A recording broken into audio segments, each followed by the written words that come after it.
Yo, what's up, everybody? My name is Trevo, and I'm here with PUTINWORKTV. Okay, Trevo, welcome to PUTINWORKTV.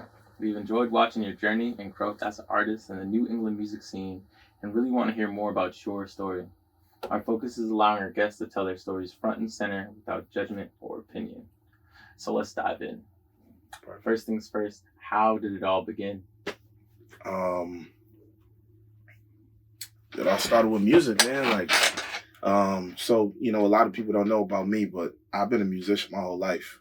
Before I picked up a mic and started rapping, I was banging on pots and pans as a 2-year-old in the living room. You know what I'm saying? I was making my drum sets.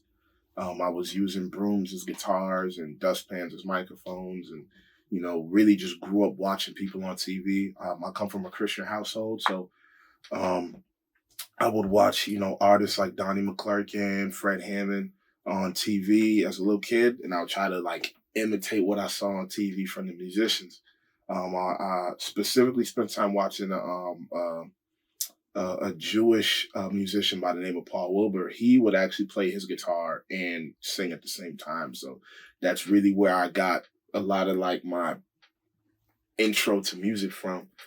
From there, I grew up in church, and I learned how to play so many instruments. I learned how to play, the guitar, bass guitar, both electric and acoustic guitar.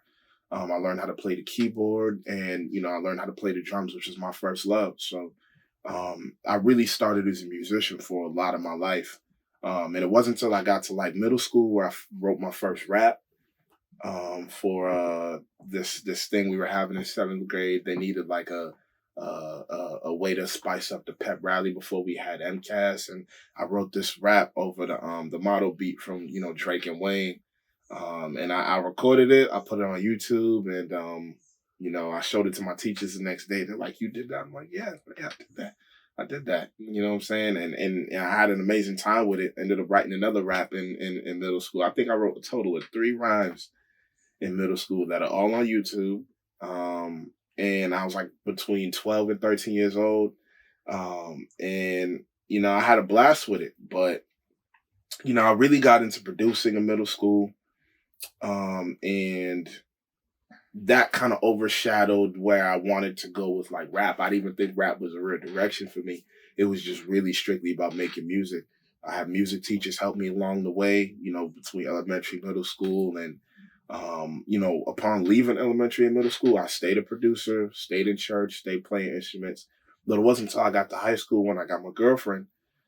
She was like, "You make all these beats and you don't do nothing with it. Do something, write something." So, I wrote something, and at the time I was into Christian hip hop. I was listening to a lot of Christian rappers, and a lot of them were rapping over beats on SoundCloud. Found some of the beats, downloaded them myself, and I'm like, I'm gonna write something to this. And I remember in 10th grade, I was sitting with one of my friends at the time, Angel. I wrote my first rap there, and I spit it to him. He was like, "Yo, that's fire." And from there, we made it a thing in the lunchrooms. They were making beats for me. They're like, "Yo, sing freestyle over this." And I'm like, "All right, cool, boom, boom, boom." And it would literally be whatever they put on the table. I started freestyling whatever was on the table. And from there, I kind of felt like I wanted to do this. But I didn't know how. So I had a friend by the name of Durag Amy. He wasn't Durag Amy in high school. He was just Jamie. He went to Brighton High, and by Brighton there's a Boys and Girls Club, the West House they call it. And he brought me over there. He was like, "Yo, you want to record?" Jamie was coming to church, Sunday school, playing me a lot of his songs that he was making at the thing. And I'm like, "Yo, how you get in the studio?" He's like, "Come, I'll show you." He brought me to the studio. He recorded my first 2 songs there. And, from there, it was like, all right, I know I want to rap. I know I want to do this, but I can't become the rapper that I want to become with these 30-minute sessions. So I looked up all the equipment I needed. And senior year of high school, I bought all the equipment I needed. I bought a little $30 mic on Amazon, found some beat up MacBook on eBay. As long as it was a MacBook Pro, it worked for me. And I used some of my dad's old sound system equipment, and used that as my speakers or my monitors. Bought a little interface, and that's where I spent most of my senior year. After work, I came home, wrote some raps, made some beats, and just, that's really how it went up for me. From there, uh, I started getting a little discouraged. I'm not gonna lie to you, because when you're a young artist, you don't understand markets, you don't understand the scene. You don't. I thought I was the only one up until like a few years ago. So like, when I got discouraged in like 2018, that was my senior year. I didn't do anything in 2019. Like I was rapping, of course, but I didn't make any albums, no EPs, no nothing. I didn't do anything. Stay locked in, hone my skills. Late 2018, October 10th, I believe. J. Cole came to town, and my girlfriend that I mentioned back in ninth grade bought us tickets to go see J. Cole. I went to see J. Cole TD Garden, and that was the first time that I was like, I think I could actually do this. I looked at that arena. It was almost 20,000 people in there, and it was the first time I got to visualize my dream. And J. Cole was saying some stuff in between the records, and he was talking to me. He was telling me like, there's no overnight. It starts with first steps. He said he remembered his first steps, and it was a moment that like I know there was mad people in there, but J. Cole was talking to me. He wasn't talking to nobody else in there. He was talking to me, and she was recording the messages he was saying. I was recording messages. We got to see his tour bus leave. She recorded this video of me where she was like, "This is Trevo, my boyfriend. He's sad because we got to see his favorite artist, J. Cole, perform, and watching his tour bus leave. But little does he know that in a couple of years, he's going to be on his own tour bus. And he doesn't know now, but his future's bright." And I laughed in the video. But I swear to God, I went home that night and my life was never the same again. There was a fire that was lit in me that day that has not gone out. And I would say in this modern version of who Trevo is, October 10th, 2018 is when that started. And I haven't looked back since. Wow. That was a really succinct story, you know what I'm saying? That was fire. You know what I'm saying? Appreciate it, bro. Wow, so you just said a lot. You really did say a lot. So first off, you're a multi-instrumental musician. Yeah. You can play mad instruments. You know what I'm saying? And I'm just recapping for myself, because you did just say a lot. You know what I'm saying? You started making music in middle school. You feel me? Then you started taking it like a little bit more serious with Boys and Girls Club in high school. You know what I'm saying? In 2018, October 10th, you got this Trevo right now. Is that like enough? No, yeah. Accurate. That's what I mean. Yeah. It's crazy. So talk to me about like what was it like growing up in Boston with everything you just said? Growing up in Boston was actually a not so interesting story. But the perspective is interesting. So growing up in Boston for me was school, church, home. That's how it was. I actually went to church around the corner at Glad Tidings House of Prayer for All Nations, right by the library. That's all I've known. And, community or being a part of the community, if I'm being honest, I wasn't really too much a part of the community of Boston. And it's not so much something I regret, but it's the reason why I love the community so much now. And that's the same love I have for hip hop. I just always felt like a latecomer, in certain ways, because like I said, I thought I was the only one when I got into this rap shit in like 10th grade or 11th grade. And then I realized there's a whole world out here. And it's like, it seems like an underworld because on the face, you walk by an artist and you won't know. But that's how it was being a kid. Like, I feel like I grew up in somewhat of a sheltered environment. Of course, I was still, from the hood. I still seen a lot of crazy, tragic things, but I always kind of felt protected, because it was school, church, home for me. So the most interactions I had with the community was with kids at school. And just understanding people's cultures and people's differences and how they live at home. There wasn't too much community outreach at my church, and that's something that I actually grew to be annoyed with as I got older. Only because once I went to school and started seeing these faces, I started seeing that there were kids that didn't have dads, growing up. And I had both parents growing up, and there were some kids had food insecurity as much as they might not have wanted to admit it. I never had food insecurity. I'm not saying I was rich because I wasn't rich.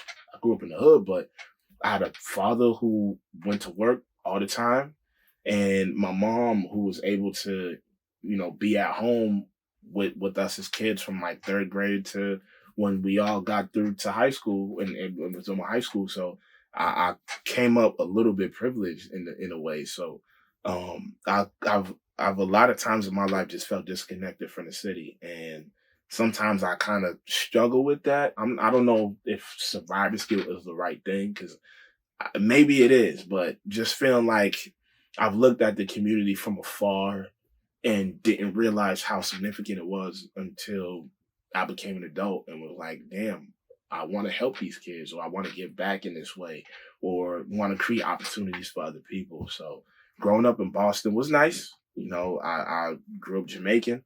There were a lot of parties that, my uncles had. So I definitely had culture. That's for sure. I'm not gonna front on a culture piece. I had a lot of culture. I was born in 2000, so like I was at parties from like 2005. When my parents would go away for like a weekend or so, drop us off at my grandma's house. My uncle be having the littest parties. So like we're little kids going to these parties and we hearing the Sean Paul temperatures and we hearing the Dutty wines and whatnot. So I was definitely in tune with my Jamaican roots, but I felt disconnected from like the American side of things. Okay. So growing up, I sometimes look back with like, "Ugh, I wish I was a little bit more part of the city." But yeah. So, what motivates you the most?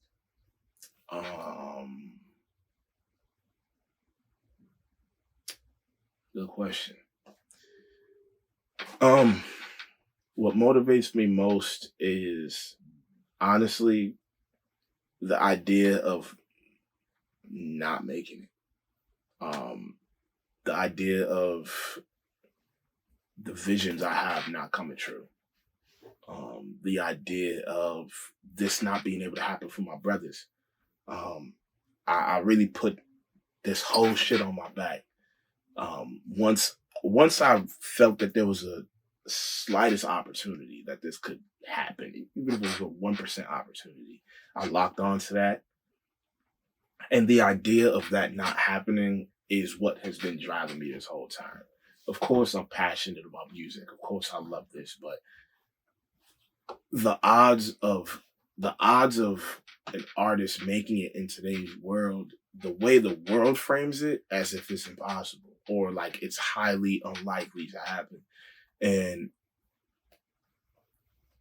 I pride myself on grabbing as much things as I can to give myself the advantage.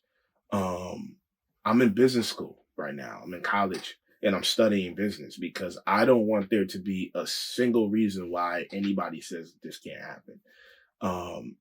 Because my thing is, I need one person to tell me yes. And if you don't tell me yes, then somebody's gonna tell me yes. And if nobody tells me yes, then I'm gonna tell me yes. I want to be able to make it happen for myself. I don't really want to need anybody in a way. Like, and what I mean is, I don't want my dream happening or not to be contingent on somebody else's say so. So I study business so I can create a business and know how to sustain it for myself so that my artists don't have to go to Def Jam or don't have to go to Atlantic or we don't got to go to none of these people to tell us no because Trevo said yes. So that means it's going to happen. That means I'm going to get paid. That means I'm going to have these shows. That means I'm going to do this. So the idea of not making it is like one of the biggest drivers. And then secondly, I feel like I was supposed to do this. Of course, nothing came easy, but I was willing to fight for it. And everything I have, I fought for it. And nobody gave me nothing. Nobody knew who Trevo was a couple of years ago. There's a reason why they know now. I didn't have to, pull up to these places and sit in the cut for like months on end before somebody's like, who is this nigga?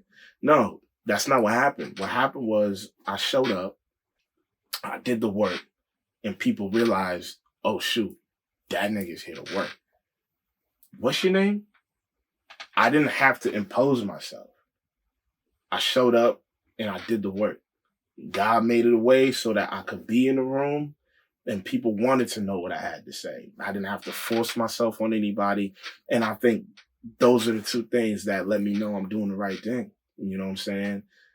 Even how I met you, I didn't force myself on nobody. But a lot of people know who Trevo is now. And I don't get a big head about it because I know it's work. But that's because I put the work in why people know who it is now. And, that's what motivates me. You giving great answers. So you talked about your artist. Mm-hmm. So I wanted you to tell me about Grit Records. Got you. So Grit Records, that's my baby. Before, I knew I wanted to do business, I had that idea. That was one of the first ideas that I came up with after I came home from that J. Cole concert. And I wrote it down, and I didn't stop there. I wrote down a publishing company. I wrote down a freaking enterprise to one day put all these companies under a parent company. I was just churning things out. But Grit Records was the thing I wanted to do first. And it took a while before it got off the ground. Like I said, that idea came back in late 2018.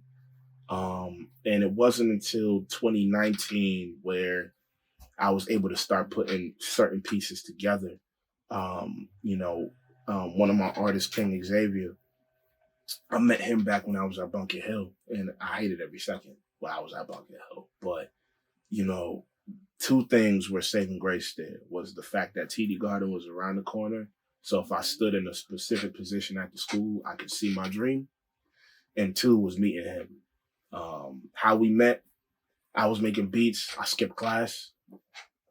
I literally skipped class that day, making beats in the hallway. He's walking past me. Then he backpedals, sits down, asks me what I'm doing. From there, that's how we met. If I went to class that day, I probably would have never met him. And he is one of the nastiest rappers I've ever met in my life. So he was a piece that just came out of nowhere. And when I met him and got to know who he was, that's when I knew, okay, he has to be a part of this. One of my other homies, Shadi Sensei, that's a dude from the Sandbox. Durag Amy, another dude from the Sandbox. We grew up together at the same church. We were little kids in children's choir. My mom was leading children's choir. We grew up singing together, going to each other's house, sleeping over. And like I said, Durag Amy was the first person to put me in the studio. I knew he had to be a part of this. Shad is a nasty rapper too. Knew he had to be a part of this. And it was on August 24th, 2019. I was supposed to be at a TSA job interview. I skipped that shit.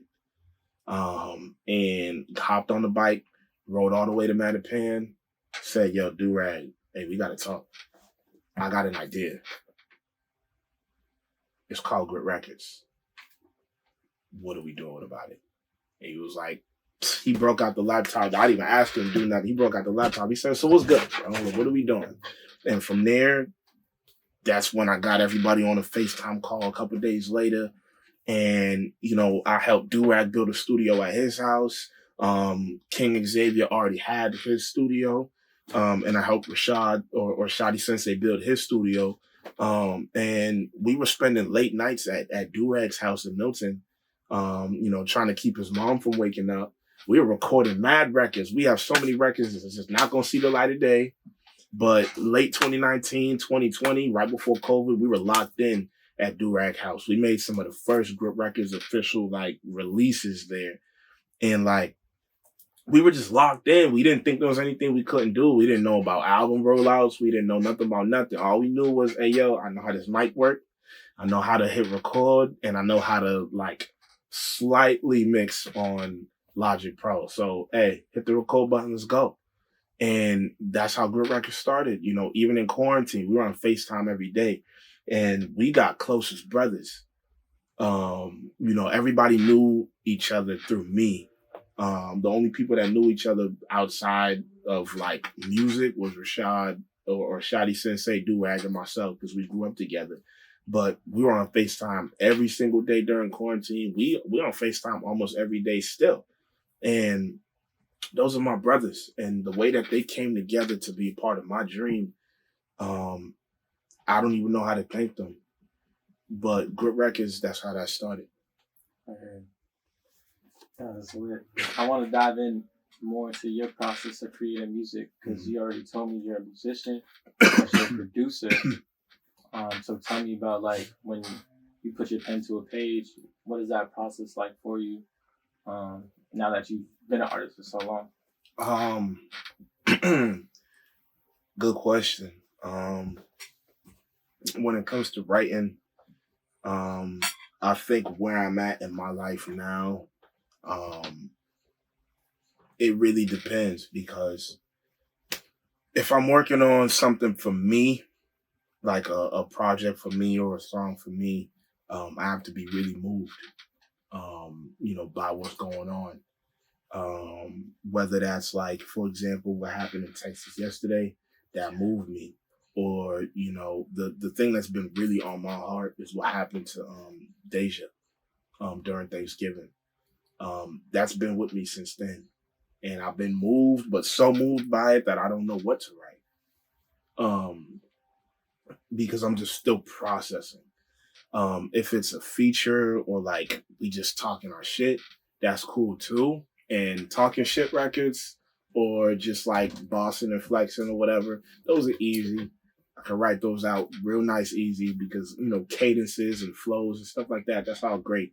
But I haven't yet made the body of work that I'm like this is where I'm at, because I'm just taking in information now.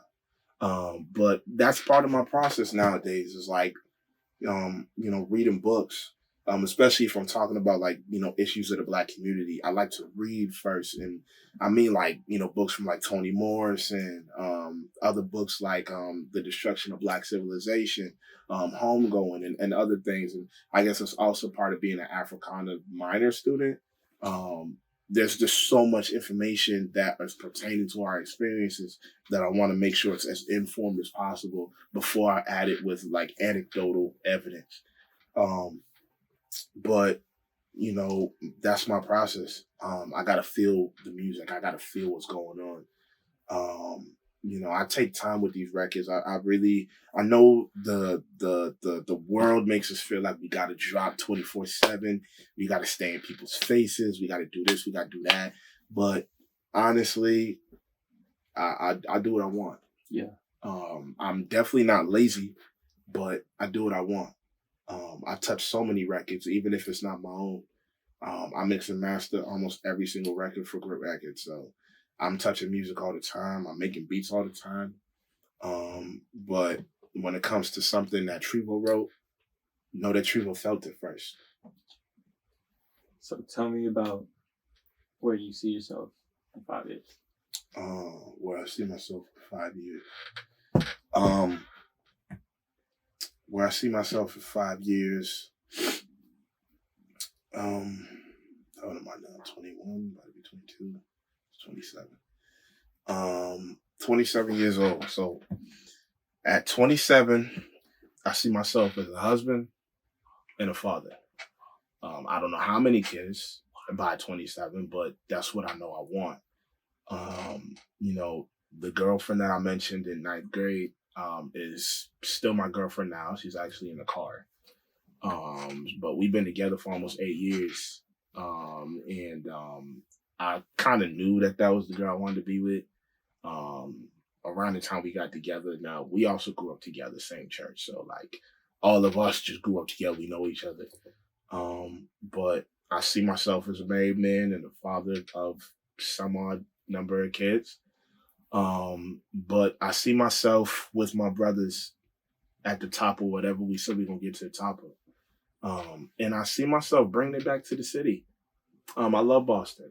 I really do. There's been a real love-hate relationship, but I see myself at the top. I do. I'm not saying I'm finna be the biggest artist in the world. I'm not saying none of that. But I do see myself conquering whatever I say. I see Grit Records in a position that's thriving. In a position where we're now affecting the industry the way we wanted to. We're now meeting some of the artists that were like, oh my God, these are icons. I see myself having already met someone like Jack Harlow or finally being a part of that caliber or class of artists that I always wanted to be a part of. Being able to step on stages and touch maybe 3,500 people or touch 5,000 people or possibly doing something crazy like South by Southwest or Rolling Loud or some shit. There's no possibilities or there's actually no telling where you could go, but I see myself conquering. I really do. Yeah. I feel like we just put ourselves in that position. Yeah. Talk to me about where you see New England scene in 5 years. New England in 5 years. I see a lot more. I see a lot more faces going to the big leagues from New England. I'm gonna shout out specifically Boston because of the bias, but I see us putting a lot more people on the map.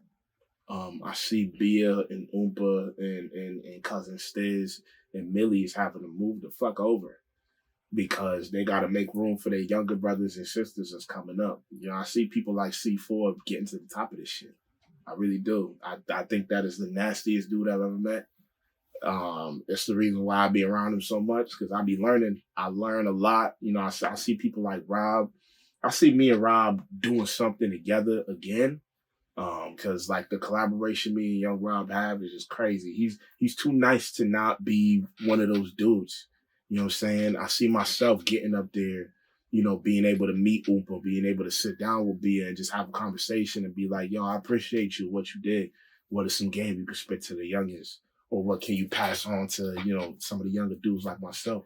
But I see New England really becoming a factor. The same way Griselda did with Buffalo. What Conway and them did with Buffalo. I see Boston getting there.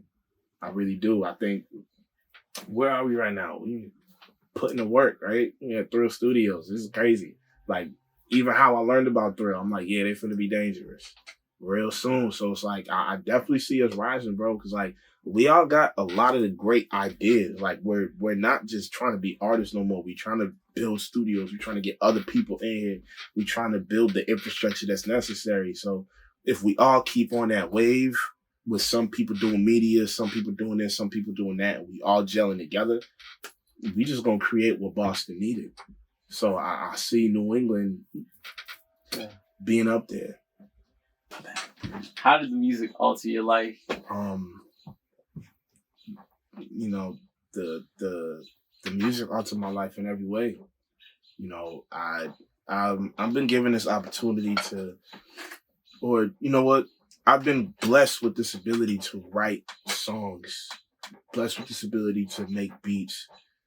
I just realized I've been blessed my whole life, being a musician and never having gone to school for any of the instruments that I learned. I honestly, reading music, I can't really read, but I can feel. And I just know how to translate that feeling into words so that other people can feel it. And when I'm on these stages and I'm watching people feel music, whether it's music that's happy or whether it's music that's emotional or music that makes you think, I'm watching people just go through all the motions and allowing me to lead them with music that I created. And I feel like as much as that's a great thing, it comes with responsibility. I feel like God has literally commissioned me in a way to touch people through records that I create. And I don't take that lightly. I'm very cognizant of what I'm writing in these records, how I talk, what I talk about. I have respect for all artists. If that's what you do you. But I carry myself a certain way so that people can feel a certain way in the music that I create. So people could know, hey, yo, this was something of quality that I need to sit down with, digest. Um, and I try my best to live exactly how I say on record. That's why I don't talk about certain things. You won't hear me talking about drugs. I don't sell drugs. You don't hear me talking about guns.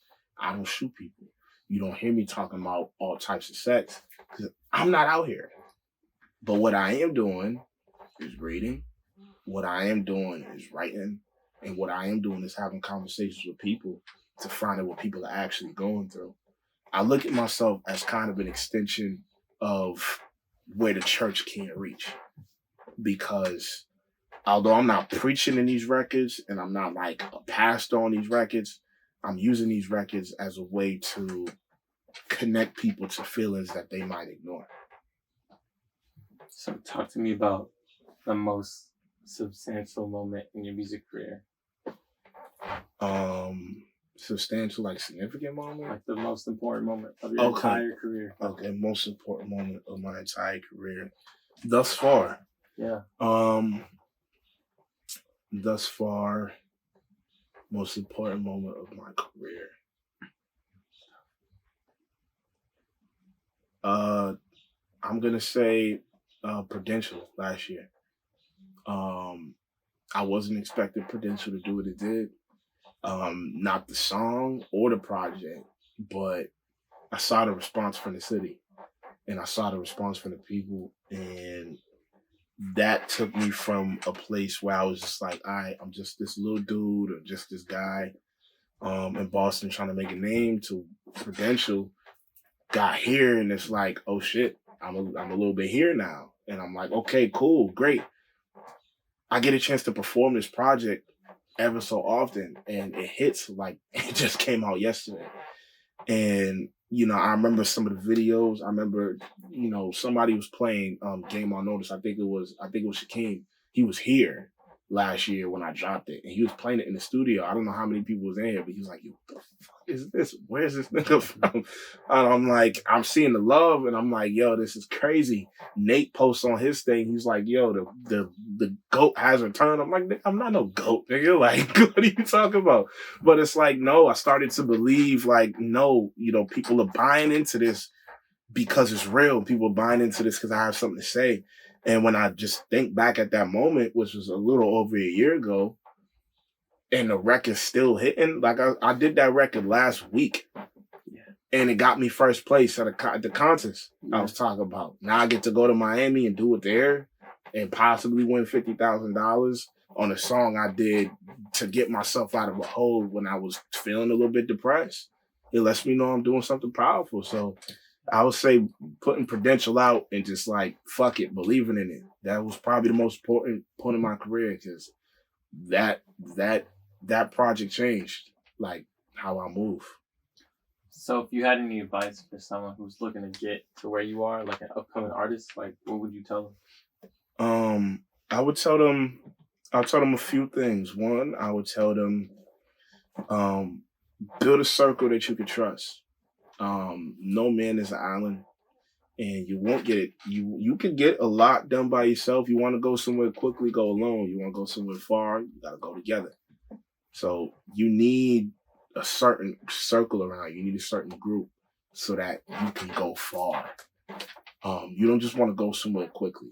You'll miss a lot. Two, trust yourself.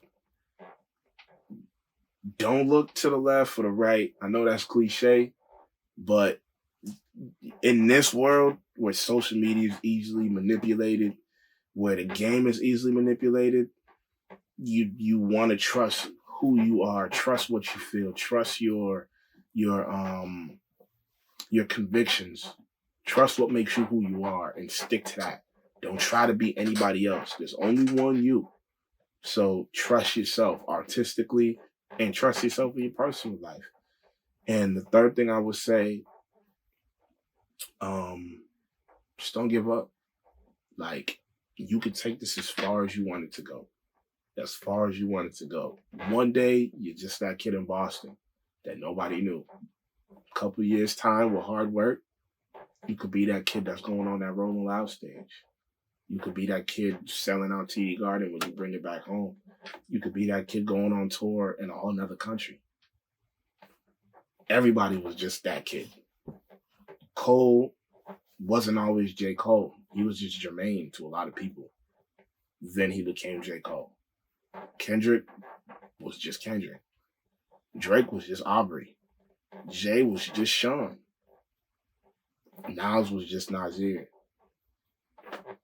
They had to work hard. Then they became. So trust the process. Yeah. Listen with the gems. Listen. All right, so you got any last words you got for the people? Because you're already killing it. But like, you got any last words for the people? Yeah. To the people, love yourself, love others, be kind to other people. I'm gonna need y'all to, take care of y'all health mentally, physically, emotionally, and love people, man, for real. Like, you just gotta show love. Like, that's how this world is gonna heal. You want to find me on all social medias at Slowdown Trevo. That's Slowdown Trevo. Tap in. I talk to everybody. Well, thank you, Put In Work TV, for the opportunity. This is Trevo. I'm out.